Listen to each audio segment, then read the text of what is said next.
بسم اللہ الرحمن الرحیم۔ السلام علیکم دوستو، کیا حال ہیں؟ سب ٹھیک ہیں؟ سب سے پہلے تو ہم وعدے کے مطابق سابقہ لیکچر میں جو ہم نے امثلہ مرکب اضافے کی آپ حضرات کے ذمہ لگائی تھیں تو ان کو ہم ذکر کرتے ہیں۔ خاتم الفضة، لون السماء، سمك النہر، شباک الغرفة، غرفة حامد، کتاب شاہد، باب علم، کراسة التلمیذ، جنینة المدرسة، غرفة البیت، مسافر القطار، طالب المدرسة، تلمیذ الاستاذ، مسلم پاکستان، مہندس المدینہ، سائق السیارات، قارئ القرآن، بن العالم۔ آپ پہلے تو اپنی بنائی ہوئی امثلہ کو ان امثلہ کے ذریعے سے پرکھ لیں اور اس کے مطابق تصحیح کر لیں اور نمبر لگا لیں۔ دوسرا، آپ غور کریں کہ ان تمام امثلہ میں مضاف پر نہ تو الف لام ہے نہ تنوین ہے، اور جن مضاف کے آخر میں تثنیہ یا جمع کا نون تھا تو وہ بھی اڑا دیا گیا ہے، اور تمام امثلہ میں مضاف الیہ کے آخر میں کسرہ لگا ہوا ہے سوائے پاکستان کے۔ اس کی وجہ انشاءاللہ ہم آگے ذکر کر دیں گے۔ یہاں تک ہمارا مرکب اضافی کسی حد تک مکمل ہوا۔ اب ہم مرکب غیر مفید کی دوسری قسم مرکب توصیفی کی طرف چلتے ہیں۔ بسا اوقات ہم بعض اشیاء یا انسانوں کی اچھائی یا برائی یا حالت اور کیفیت وغیرہ کو ذکر کرتے ہیں۔ مثلاً کسی چیز یا انسان کا خوبصورت ہونا، بدصورت ہونا، کسی چیز کا مہنگا ہونا، سستا ہونا، نرم ہونا، سخت ہونا، ایسے ہی کسی انسان کا ذہین ہونا، کند ذہن ہونا، سرخ ہونا، سفید ہونا وغیرہ،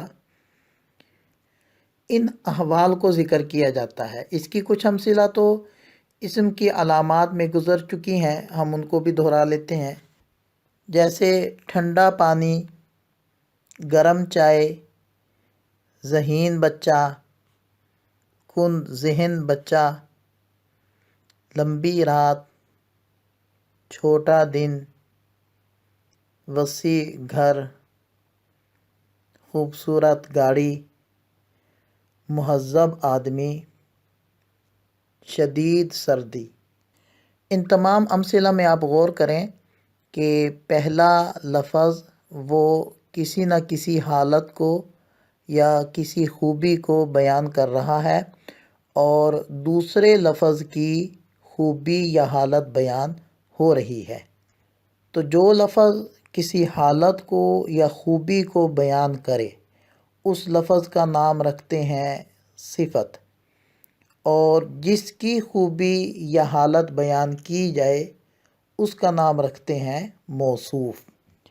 اور اردو میں صفت پہلے آتی ہے جیسے کہ امثلہ سے واضح ہے، اور موصوف بعد میں ہے، لیکن اگر ہم انہی امثلہ کی عربی بنائیں گے تو موصوف پہلے آ جائے گا اور صفت بعد میں آ جائے گی، جیسے ماء بارد، شای حار، ولد ذکی، ولد غبی، لیل طویل، نہار قصیر، منزل وسیع، سیارۃ جمیلۃ، رجل مہذب، برد شدید۔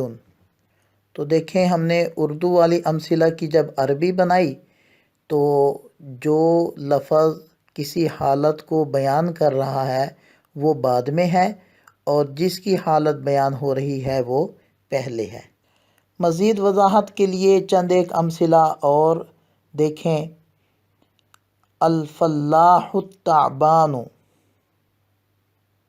الام المسرورۃ،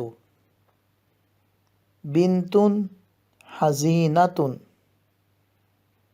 حلیب بارد، لحم طری، التجارۃ الرابحۃ، الشمس المشرقۃ، ادیب معاصر، ولد نشیط، الماء العذب، سوق کبیرۃ، نجم لامع۔ ان امثلہ میں بھی آپ غور کریں کہ جو دوسرا لفظ ہے وہ اچھائی یا برائی یا حالت کو بیان کر رہا ہے، لہذا ان تمام امثلہ میں دوسرے لفظ کا ہم نام رکھتے ہیں صفت،